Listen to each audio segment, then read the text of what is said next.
வணக்கம். இன்னைக்கு நாம ஒரு முக்கியமான ஆனா அதே சமயம் பயங்கர சர்ச்சைக்குரிய ஒரு புத்தகத்தை பத்தி கொஞ்சம் ஆழமா பேசப் போறோம். ஆமா. பர்சனல் ஃபைனான்ஸ், அதாவது தனிநபர் நிதின்னு சொன்னாலே பலருக்கும் முதல்ல ஞாபகத்துக்கு வர்றது ராபர்ட் கியோசாக்கி எழுதின ரிச் டாட் புவர் டாட் தான். கரெக்ட். இந்த ஒரு புத்தகம் கிட்டத்தட்ட ஒரு இயக்கத்தையே ஆரம்பிச்சு வச்சது. ஆனா அதே அளவுக்கு இதெல்லாம் பொய், இதை நம்பாதீங்கன்னு சொல்றவங்களும் இருக்காங்க. அதனால தான் நீங்க எங்களுக்கு அனுப்பின கட்டுரைகள், கியோசாகியோட வெப்சைட் குறிப்புகள், லேட்டஸ்ட் நியூஸ், அப்புறம் பொதுமக்களோட விமர்சனங்கள் எல்லாத்தையும் வச்சு இதுல எது உண்மை, எது வெறும் ஹைப்னு அலசி ஆராய போறோம். ஆமா, நம்மளோட மிஷன் என்னன்னா, இந்த புத்தகம் ஏன் ஒரே நேரத்துல ஒரு கிளாசிக்காவும் ஒரு பெரிய கான்ட்ரவர்சியாவும் இருக்குன்னு புரிஞ்சுக்கிறது தான். இதுல இருந்து நீங்க எடுத்துக்க வேண்டிய அசல் பாடங்கள் என்ன? வாங்க ஆரம்பிக்கலாம். முதல்ல, ஒரு புத்தகம் எப்படி இவ்ளோ பெரிய ஹிட் ஆச்சு? இதன் மந்திரம் என்ன? இதோட மையக் கருத்தே ரொம்ப சக்தி வாய்ந்தது. பணக்காரங்க பணத்துக்காக வேலை செய்ய மாட்டாங்க, பணம் தான் அவங்களுக்காக வேலை செய்யும். இந்த ஒரு வரி தான் மொத்த புத்தகத்தோட ஆணிவேர். ஆமா, நம்ம பள்ளிக்கூடத்துல படிச்சது, நமக்கு சொல்லி கொடுத்தது எல்லாத்துக்கும் இது நேர் எதிரா இருக்கு இல்லையா? கரெக்டா சொன்னீங்க. நல்லா படி, நல்ல வேலைக்கு போ, மாசம் மாசம் சம்பளம் வாங்கு. இதுதானே நமக்கு சொல்லிக் கொடுக்கப்பட்ட ஃபார்முலா. அதேதான். ஆனா கியோசாக்கி என்ன சொல்றாருன்னா, இந்த ஃபார்முலாவை பின்பற்றுனா நீங்க வாழ்க்கை முழுக்க அடுத்தவங்களுக்காக உழைச்சிக்கிட்டே தான் இருப்பீங்க. ஆனா பணக்காரங்க வருமானம் தர்ற சொத்துக்களை உருவாக்குறதுல கவனம் செலுத்துறாங்க. அதனால அவங்க தூங்கும்போது கூட பணம் வந்துகிட்டே இருக்கும். இந்த ஒரு ஐடியாவே பலருக்கும் ஒரு பெரிய திறப்பா இருந்திருக்கும். இதுல எனக்கு ரொம்ப பிடிச்சது சொத்துக்கள், அதாவது அசெட்ஸ், அப்புறம் பொறுப்புகள், லயபிலிட்டிஸ் பத்தி அவர் கொடுக்கிற விளக்கம். ஆமா, ரொம்ப சிம்பிள் ஆனா பவர்ஃபுல். ஆமா, கணக்கு வழக்கு புத்தகத்தில் இருக்கிற சிக்கலான வரையறையெல்லாம் கிடையாது. ரொம்ப எளிமையா ஒரு சொத்து உங்க பாக்கெட்ல பணத்தை போடும், ஒரு பொறுப்பு உங்க பாக்கெட்ல இருந்து பணத்தை எடுக்கும், அவ்வளவுதான். அதேதான். இந்த ஒரு பாடத்தை அவரை கடுமையா விமர்சிக்கிறவங்க கூட ஏத்துப்பாங்க. இங்கதான் ஒரு பெரிய மனநிலை மாற்றமே ஆரம்பிக்குது. ஆனா ஒரு நிமிஷம், நாம குடியிருக்கிற சொந்த வீடு ஒரு பொறுப்புன்னு சொல்றாரா? ஆமா, அது ஏத்துக்கவே கொஞ்சம் கஷ்டமா இருக்கே. நம்மள பொறுத்த வரைக்கும் ஒரு வீடு வாங்குறது தான் வாழ்க்கையோட பெரிய லட்சியம். உண்மைதான். ஆனா அவர் என்ன தர்க்கம் வைக்கிறார்னா, நீங்க குடியிருக்கிற வீடு உங்களுக்கு எந்த வருமானத்தையும் தராது. அதுக்கு பதிலா வீட்டுக்கடன், அதாவது இஎம்ஐ, சொத்து வரி, பராமரிப்பு செலவுன்னு மாசா மாசம் உங்க பாக்கெட்ல இருந்து பணத்தை எடுத்துக்கிட்டே இருக்கும். அதனால அது ஒரு பொறுப்பு. ஓ, அப்போ ஒரு பொருள் வருமானம் ஈட்டி தந்தா அது சொத்து, செலவு வச்சா அது பொறுப்பு. புரியுது. அதே சமயம் நீங்க ஒரு வீட்டை வாங்கி வாடகைக்கு விட்டா அது மாசா மாசம் உங்களுக்கு வருமானம் தரும். அப்போ அது ஒரு சொத்து. இதுக்கு அடுத்தபடியா அவர் சொல்ற நிதி சார்ந்த கல்வி பத்தின விஷயம்தான் என்ன ரொம்பவே பாதிச்சது. இதையெல்லாம் ஏன் நமக்கு ஸ்கூல்லே சொல்லி தரல? அதுதான் அவரோட முக்கியமான வாதமே. பள்ளிக்கூடங்கள் நம்மள ஒரு நல்ல ஊழியனா, அதாவது ஒரு நல்ல எம்ப்ளாயரா உருவாக்குதே தவிர ஒரு முதலாளியாகவோ முதலீட்டாளராகவோ உருவாக்குறதில்ல. கரெக்ட். அதனால பணத்தை பத்தின கல்வியே நாமளே தான் தேடி கத்துக்கணும்னு அவர் அழுத்தமா சொல்றாரு. அப்போ வெறும் சம்பளத்தை மட்டும் நம்பி இருக்க கூடாது. அதனாலதான் உங்க வேலையை நீங்களே கவனிங்க, அதாவது மைண்ட் யோர் ஓன் பிசினஸ்னு சொல்றாரு போல. மிக சரியா. உங்க சம்பளத்தை விட உங்க சொத்து பட்டியல்ல கவனம் வைங்கன்னு சொல்றாரு. உங்க வேலை வேற, உங்க தொழில் வேற. உங்க சொத்துக்கள் தான் உங்க உண்மையான தொழில். ஆமா, இதுக்கு சம்பந்தப்பட்டது தான் அவரோட அடுத்த முக்கியமான விதி. முதல்ல உங்களுக்கு நீங்களே பணம் செலுத்துங்க. பே யோர்செல்ஃப் ஃபர்ஸ்ட். இதுவும் நம்ம வழக்கத்துக்கு உள்டோவா இருக்கேன். நம்மள் பலரும் சம்பளம் வந்ததும் எல்லா செலவையும் கடனையும் கட்டிட்டு மிச்சம் இருந்தா சேமிப்போம். ஆனா அவர் இதை அப்படியே தலைகீழா மாத்த சொல்றாரு. சம்பளம் வந்த உடனே மத்தவங்களுக்கு கொடுக்கறதுக்கு முன்னாடி ஒரு பகுதியை எடுத்து சேமிப்புக்கோ முதலீட்டுக்கோ வச்சிடுங்க. மிச்ச பணத்துல தான் செலவு செய்யணும். இதுக்கு ஒரு சுய ஒழுக்கம் தேவை. நிச்சயமா. இந்த ஒழுக்கம் இல்லாததால தான் லாட்டரியில கோடி கோடியா ஜெயிச்சவங்க கூட சில வருஷத்துல பழையபடி ஏழை ஆகிடுறாங்கன்னு அவர் சொல்றாரு. சரி, இப்படியே போனா சம்பாதிக்காம எப்படி கத்துக்கிறது? அதுக்குதான் சம்பாதிப்பதற்காக அல்ல, கற்றுக்கொள்வதற்காக வேலை செய்யுங்கள் என்ற ஐடியாவை கொடுக்கிறார். ஆமா, அதிக சம்பளம் தர்ற வேலையை விட ஒரு புது திறமையை கத்துக் கொடுக்கிற வேலையை தேர்ந்தெடுங்கன்னு சொல்றது சுன்னைக்கு கொஞ்சம் வித்தியாசமா இருக்கலாம். ஆனா இது ஒரு நீண்ட கால பார்வை இல்லையா? ஆமா, அவரே அதுக்கு உதாரணம். அதிக சம்பளம் கிடைச்ச வேலையை விட்டுட்டு தலைமை பண்புகளை கத்துக்க மரைன் கார்ப்ஸ்லயும், விற்பனை திறனை கத்துக்க ஜெராக்ஸ் நிறுவனத்திலையும் வேலை செஞ்சதா சொல்றாரு. ஓகே, பணம் தற்காலிகமானது ஆனா திறமை நிரந்தரமானது அன்னோது அவரோட தத்துவம். கடைசியா அவரோட ரொம்ப பிரபலமான ஒரு கான்செப்ட், அந்த பணப்புழக்கத்தின் 4 தாள் பகுதிகள், அதாவது கேஷ் ஃப்ளோ குவாட்ரண்ட். இத கொஞ்சம் எளிமையா விளக்க முடியுமா? கண்டிப்பா. அவர் வருமானம் வர்ற வழிகளை 4 வகையா பிரிக்கிறாரு. இ அப்படின்னா எம்ப்ளாய், ஊழியர். எஸ் அப்படின்னா செல்ஃப் எம்ப்ளாய்டு, சுயதொழில் செய்பவர். இவங்க 2 பேரும் வரைபடத்தோட இடது பக்கத்துல இருப்பாங்க. ஆமா, இவங்க நேரத்தையும் உழைப்பையும் கொடுத்து பணம் சம்பாதிப்பாங்க. இவங்க வேலை செய்யலனா பணம் வராது. சரி, வலது பக்கத்துல யார் இருக்கா? வலது பக்கத்துல பி, அதாவது பிசினஸ் ஓனர். இவங்க ஒரு சிஸ்டத்தை உருவாக்குறாங்க. அந்த சிஸ்டம் இவங்க இல்லாமலேயே வேலை செஞ்சு இவங்களுக்கு பணம் சம்பாதிச்சு கொடுக்கும்.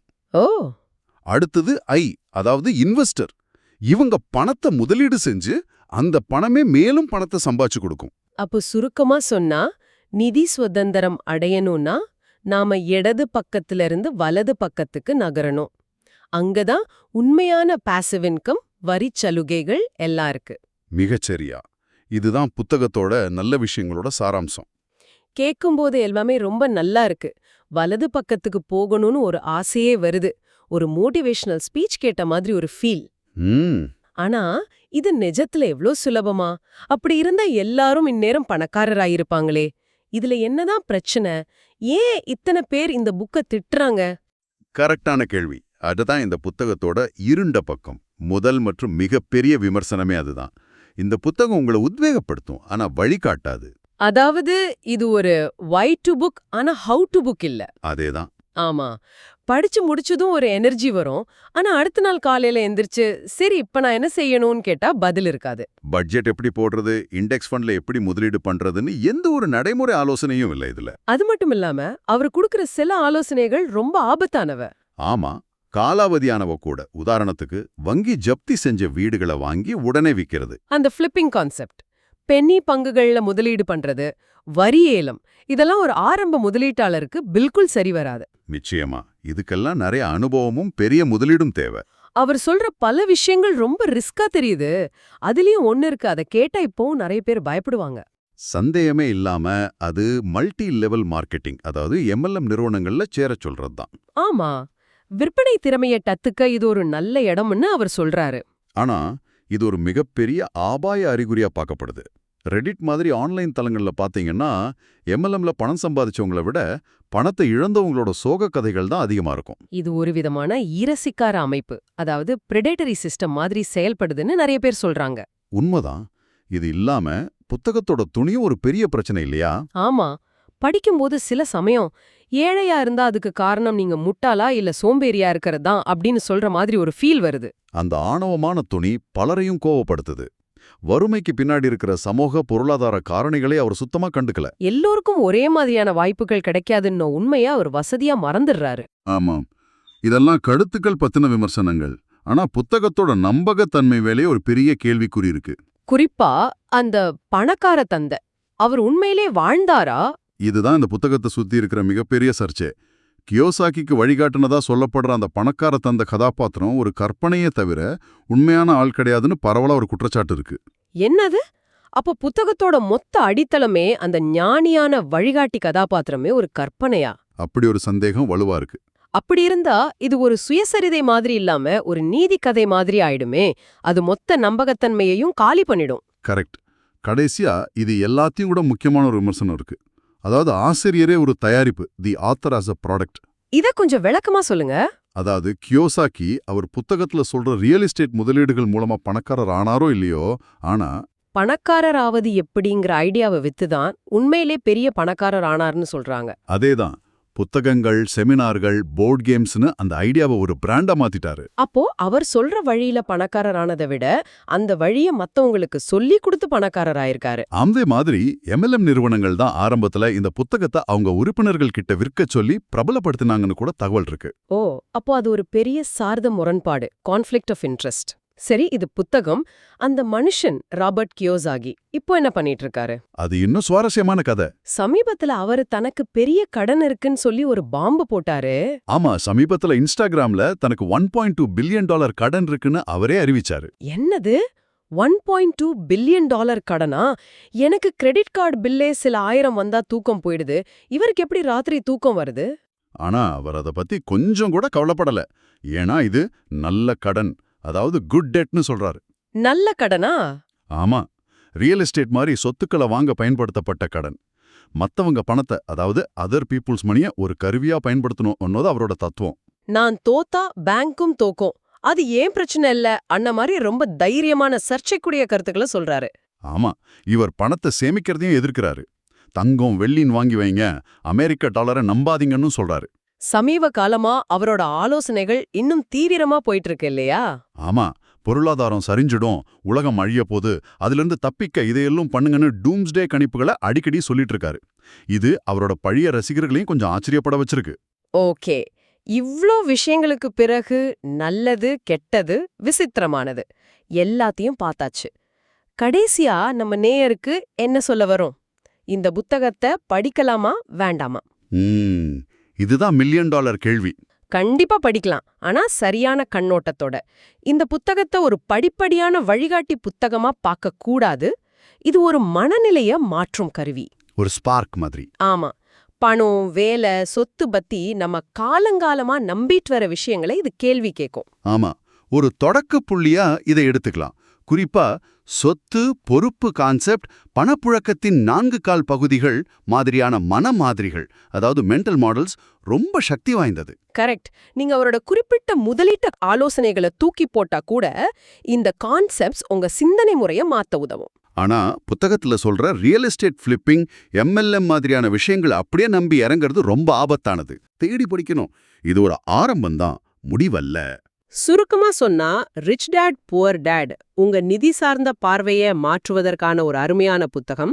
ஆனா செல்வம் சேர்ப்பதற்கான ஒரு நம்பகமான வழித்தடை வரைபடம் கிடையாது. மிகச்சரியா சொன்னீங்க. சரி, இந்த அலசலை முடிக்கிறதுக்கு முன்னாடி உங்களுக்காக ஒரு ஆழமான கேள்வி. கியோசாக்கியோட மிகவும் தீவிரமான கருத்து ரியல் எஸ்டேட்டை பற்றியோ அல்லது பங்குகளை பற்றியோ அல்ல, கடனை பற்றியது.